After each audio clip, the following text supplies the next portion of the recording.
అన్నట్టు నీ దగ్గర డిగ్రీ పేపర్ కాదు కదరా, నేను చచ్చిపోయిన తర్వాత అది కూడా నీ దగ్గర ఉండకూడదురా. దాన్ని కూడా ముక్కలు ముక్కలుగా చించి నా చితి మీద పూల్లాగా చల్లేసి, అదే నువ్వు నాకు చేసే కడసారి సేవ.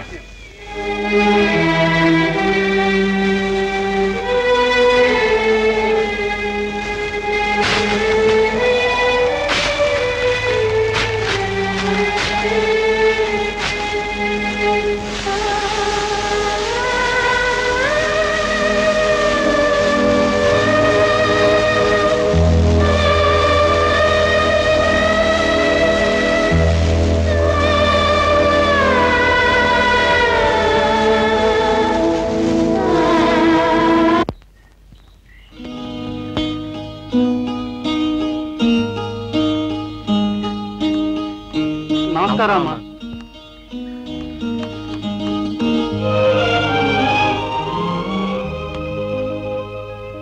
ఏమండి, ఆశ వచ్చిందండి. ఆశా, మోహన్ గారు వాళ్ళ అమ్మగారు మన ఇంటికి ఎందుకు వచ్చారో రావలసిన అవసరం కల్పించిన నీకు ఈ పాటికి అర్థమయ్యే ఉంటుంది. ఆశ, ఎంతో మంది అందమైన ఆడపిల్లల్ని ఎడం కంటితో కూడా చూడని నా కొడుక్కి ఇప్పుడు నువ్వంటే ప్రాణం. ఇక నా సంగతి చూడచక్కని నీలాంటి అందమైన అమ్మాయి కోడలుగా వస్తుందంటే వద్దని అత్తగారుంటుందా? లుక్ మై డియర్ సెక్రటరీ, మీ అన్నయ్య గారితో అన్ని మాట్లాడాను. నీ అభిప్రాయం కూడా చెబితే.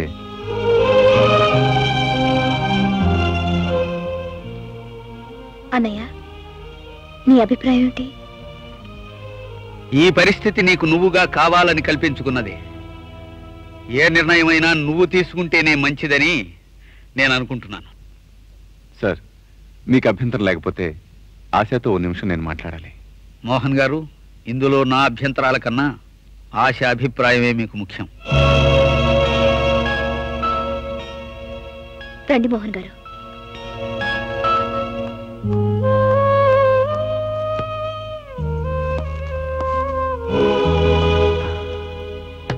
ఆశ, పెళ్లి అనేది జీవితంలో ప్రతి మనిషి అతి జాగ్రత్తగా తీసుకోవాల్సిన నిర్ణయం.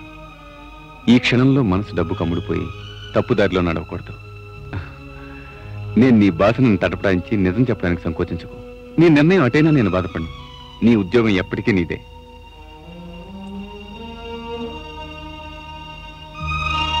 ఆశ, నీ మౌనానికి అర్థం? ఆనందం. మోహన్ గారు, అతి స్వల్పమైన సంతోషాలకే ఉక్కిరిబిక్కిరైపోయా నేను. ఇంత అంతులేని పెన్నిది ఒకేసారి రావడంతో నోట మాట రావడం లేదు. నేను నిజంగా చాలా అదృష్టవంతురాలు. ఏమిటిది? ఏదో పనికిరాని ఫోటో పగిలిపోయింది. పర్వాలేదు, మీరు పదండి.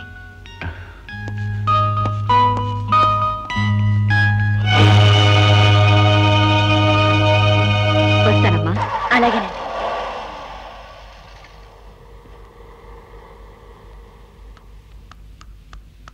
ఆశా, భారత్ నీకేం ద్రోహం చేశాడని అతన్ని ఇంతగా గాయపరుస్తున్నావు. నీ మనస్సులో నీకు నువ్వుగా ప్రతిష్ఠించుకున్న అతని బొమ్మ ఈనాడు పగిలిపోవడానికి కారణం అతని పేదరికమేగా. మోహన్లో నువ్వు చూసింది మెచ్చింది అతని భోగభాగ్యాలేగా. రేపింకో కోటేశ్వరరావు కనబడి కోట్లు చూపెడితే అప్పుడు ఈ మోహన్ గారిని కూడా వదిలేసి ఆ కోటేశ్వరరావుతో వెళ్ళిపోతావుగా. తొందరపడి అంతంత పెద్ద పెద్ద మాటలు అనమాకన్నయ్య. నేను నీ చెల్లెల్ని. పేదరికంలో పుట్టి పేదరికంలో పెరిగి ఎప్పుడు ఈ పేదరికంలోంచి దూరంగా పారిపోతానా అని ప్రతిక్షణం పరితపించిన దాన్ని. సుఖమైన జీవితం కోసం, డబ్బున్న భర్త కోసం ఆశపడే ఎంతో మంది మధ్య తరహా ఆడపిల్లల్లో నేను ఒకదాన్ని. భారత్కు ఉద్యోగం వస్తుందని, బాగా సంపాదిస్తాడని, నన్ను సుఖపెడతాడని ఎంతగానో ఆశించాను. కానీ తండ్రి మందుల కోసం దొంగతనం చేసి పోలీసులకు పట్టుబడ్డ మనిషిని 17 సంవత్సరాలు అహర్నిశలో కష్టపడితే గాని సంపాదించలేని ఎంఏ డిగ్రీని ఒక్క నిమిషంలో తండ్రి చేతిలో కాల్చిబూడి చేసిన మనిషిని ఎలా నమ్మి నన్ను 3 ముళ్ళు వేయించుకోమంటావు అన్నయ్య? అది భారత్ తప్పు కాదమ్మా. పేదరికం అతన్ని నిర్వీర్యుణ్ణి చేసింది. అర్థం చేసుకోలేవా ఆశ? ఆ అవసరం ఓపిక నాకు లేదన్నయ్య. నేను ఈ మధ్యనే భోగభాగ్యాల ప్రపంచాన్ని చూశాను.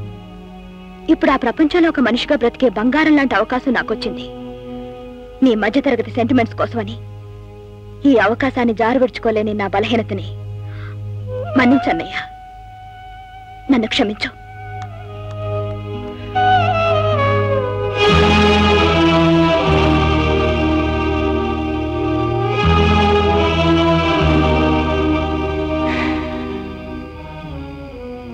ఏదో ఒకనాడు ఇది ఇలాగే జరుగుతుందని నాకు ఎప్పుడు తెలుసు వెంకట్. తెలిసి ఇంతకాలం నీ గుండెల్లో దాచుకుని ఎందుకు ఇలా కుమిలిపోయావు? నాతో ఒక్క మాట చెప్పుంటే పరిస్థితి ఇంత దూరం రానిచ్చేవాడిని కాదు కదా. ఈ మాటలన్నీ అప్రస్తుతం వెంకట్. అక్కడ శుభకార్యం జరగబోతుంది. చెల్లెలు నిస్తాదానికి ఒక్కగానే ఒక్క అన్నయ్య వెళ్ళలేదంటే ఈ లోకం నవ్వుతుంది, గోడే కూస్తుంది. నేను వెళ్ళను భారత్, వెళ్ళలేను. వెంకట్, ఇన్నేళ్ల మన స్నేహం మీద ఒట్టు. నువ్వు వెళ్ళకపోతే మళ్ళీ ఈ జన్మలో నా ముఖం నీకు చూపించను.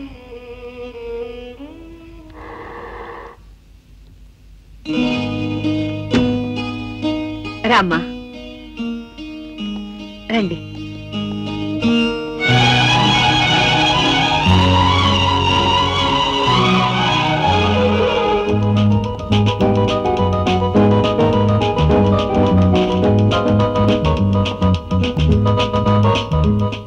బాబు మోహన్, అంతా అయిపోయింది.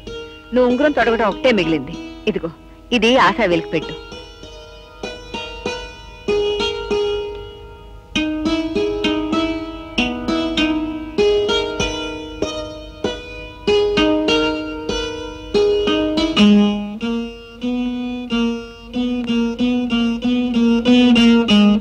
హౌస్ఫుల్.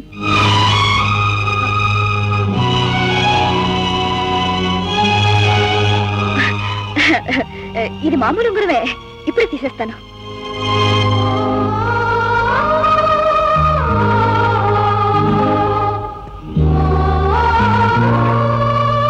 బాగా బిగుసుకుపోయింది. ఎవరు? ఉంగరం. పర్వాలేదు, కట్ చేసి మీరే తీసేయండి.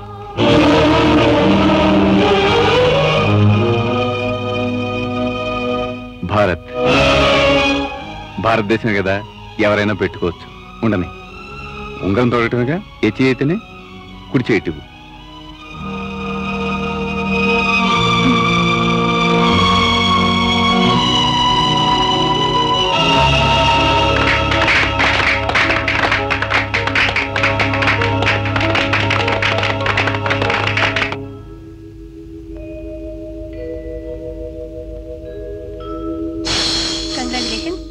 Wish you happy life. Thank you. Good luck. Thank you. Oh, I'm sorry. Thank you. మన మ్యారేజ్ రిసెప్షన్ కి ఎవరు ప్రోగ్రామ్ ఈ రోజు మా దూరదర్శన్ గానలహరి ప్రసార కార్యక్రమంలో ముందుగా ఒక భావగీతం.